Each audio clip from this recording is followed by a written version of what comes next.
Donnie and Dolly. The team is supported by ableauctions.ca. Closing your business? We can help. You got the volume up this time, Ryan? Boy.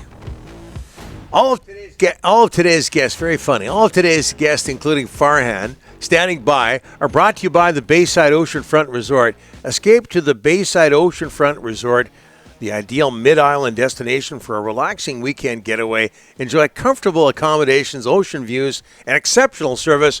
Book your stay today at BaysideResortParksville.com. Just before we get to Farhan Lalji, TSN, Farhan has put out on his Twitter account a poll. You got it there? There you go. Oh. With 23 games remaining, how many more goals will EP40, that's Elias Pettersson, Rick, score this season? And leading the way at 50%, he has 11 so far, 0-3. Oh, my goodness. 4-6 in second place at 38%, 7-9, 6.1%, 10 plus, 5.5. He has not scored in 13 games. Okay, Donnie? He's not had multiple shots in a game in a month.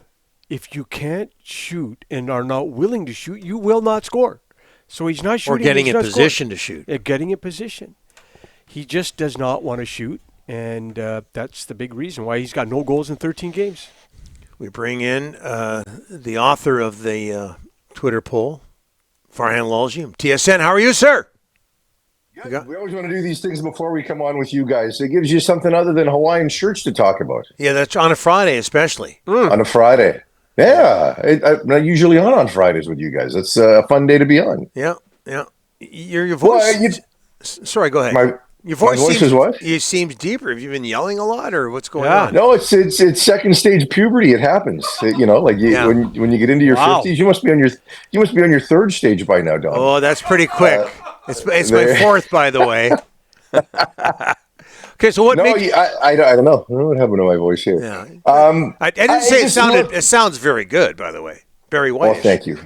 I don't know. Yeah, I saw some things in the LA game that made me think, okay, he's skating a little bit more. On the power play, tried to dangle the blue line on his own entry, and there were a few things that I liked. But then we get to yesterday, and it's right back to what we've seen. And look, I get that. Maybe tendonitis has something to do with it, but boy, I don't know that we've ever seen in the history of hockey tendonitis affect a player for 13 months, right?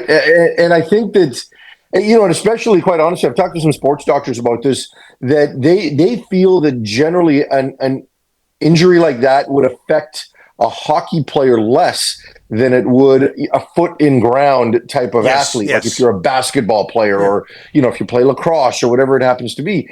So it's baffling to me that 13 months, and you have to believe that part of the problem is not the knee, it's between the ears. And I just have my wonders whether or not he's ever going to get it back. Like, I think he'll be better than he was, than he has been the last 13 months, but will he ever be a 100-point player again? If I put a poll out there, then do you think Elias Pettersson ever in his career will crest 90 points again?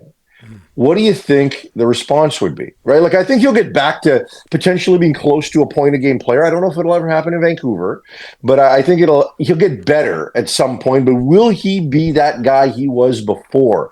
A breathtaking player, a player that was trending to absolutely being a top 10, maybe a top 7 or 5 player in the league. Like, I don't know that we see those heights again.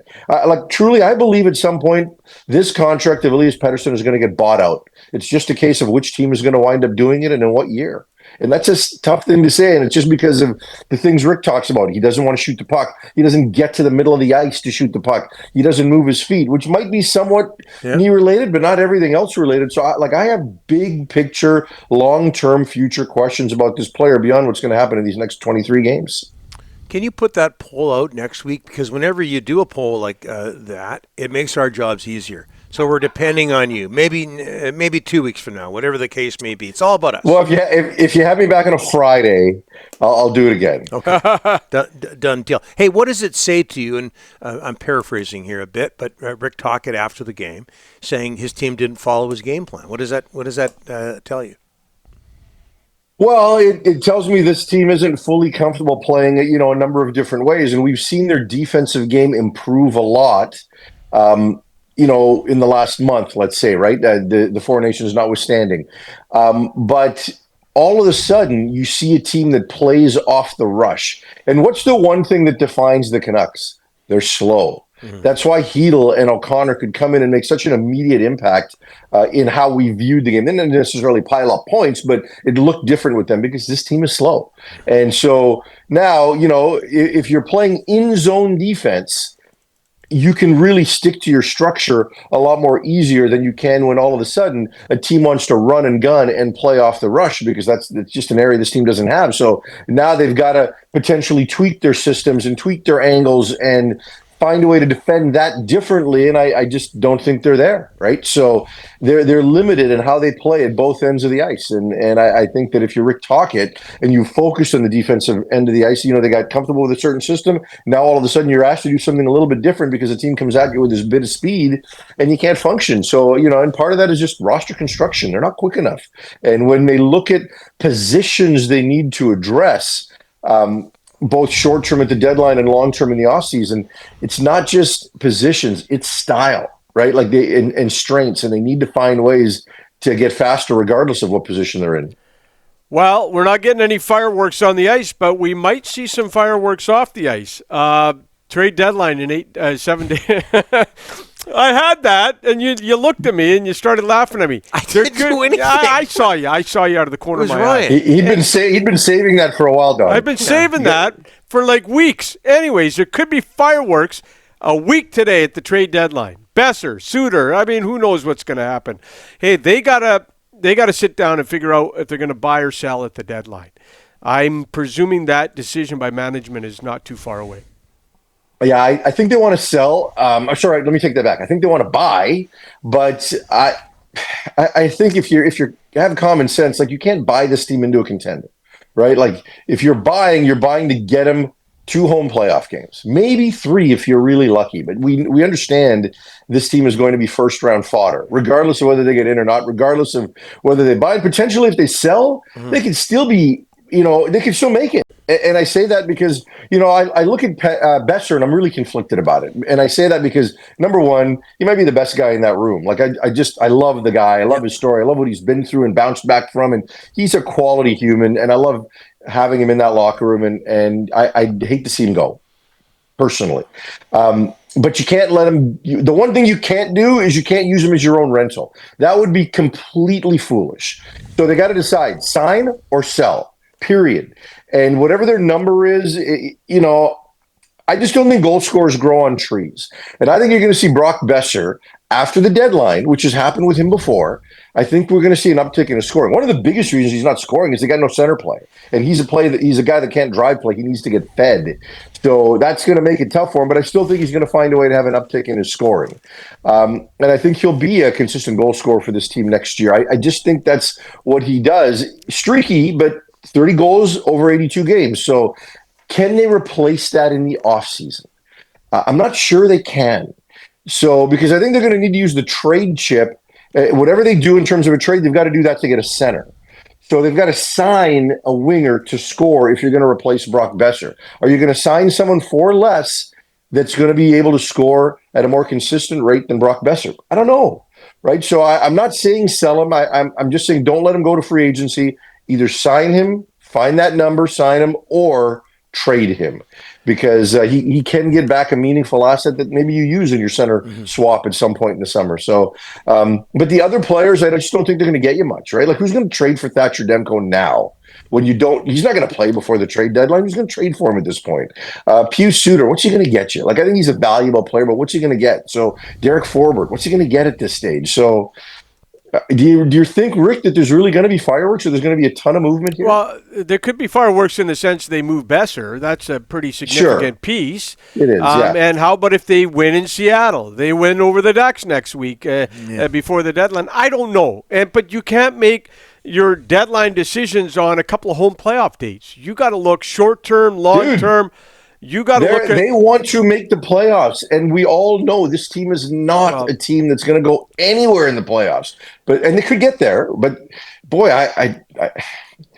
Yeah, it is difficult in terms of those decisions. I mean, does two losses in these next two games convince Francesco Aquilini that you need to kind of retool and take a step back and not prioritize those games? Does that happen? He can't be It making never has. he can't be making the hockey decisions. You hired a guy, Jim Rutherford, who's won 3 Stanley Cups.